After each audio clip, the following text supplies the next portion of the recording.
రియాల్టర్ల సమస్యలు పరిష్కరించాలని తెలంగాణ రాష్ట్ర రియాల్టర్ అసోసియేషన్ ప్రభుత్వానికి విజ్ఞప్తి చేశారు. నాంపల్లి ఎంజే మార్కెట్ వద్ద రిజిస్ట్రేషన్ కార్యాలయంలో అసోసియేషన్ నాయకులు ఐజీకి వినతి పత్రం అందజేశారు. ఆగస్టు 1 నుంచి భూమి విలువ, రిజిస్ట్రేషన్ ఛార్జీలు పెంచుతామన్న ప్రభుత్వం నిర్ణయం మార్చుకోవాలని కోరారు. ఇప్పటికే కుదేలవుతున్న రియల్ ఎస్టేట్ రంగాన్ని ఆదుకోవాల్సిన ప్రభుత్వం పేదోడికి సొంతింటి కలను దూరం చేస్తోందని ఆరోపించారు. ప్రజల సమస్యలను దృష్టిలో పెట్టుకుని రిజిస్ట్రేషన్లకు అనుమతించాలని ప్రభుత్వాన్ని విజ్ఞప్తి చేస్తున్నట్లు నాయకులు పేర్కొన్నారు.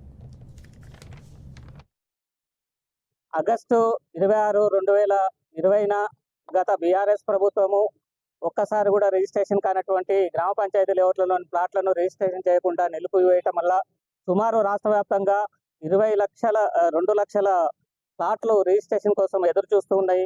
దీనివల్ల కొనుగోలుదారులను రియల్ ఎస్టేట్ వ్యాపారులు ఇబ్బంది పడుతున్నారు.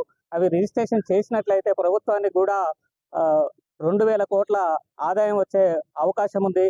అట్లాగే ఇప్పటికే హైదరాబాద్ నగరంతో పాటుగా తెలంగాణలో ఉన్నటువంటి అన్ని నగరాల్లో ఒక ప్రభుత్వ ఉద్యోగి కూడా 200 గజాల్లో ఇల్లు కట్టుకోవడానికి చాలా కష్టం అవుతున్నది. ఇప్పటికే రిజిస్ట్రేషన్ భూముల రేట్లు పెరిగినాయి, రిజిస్ట్రేషన్ ఛార్జెస్ పెరిగినాయి, ఎల్ఆర్ఏ ఛార్జెస్ పెరిగినాయి, పర్మిషన్ ఛార్జెస్ పెరిగినాయి. ఇంకా కూడా రిజిస్ట్రేషన్ ఛార్జెస్ను పెంచడం అనేది సమంజసం కాదు. ఒకవేళ మార్కెట్ విలువ ప్రభుత్వం పెంచదలుచుకుంటే మార్కెట్ విలువ పెంచి ఇప్పుడు ఏదైతే ఉందో స్టాంప్ డ్యూటీ 7.5ని 3%కు తగ్గించాలని చెప్పి ప్రభుత్వాన్ని మేము డిమాండ్ చేస్తున్నాం.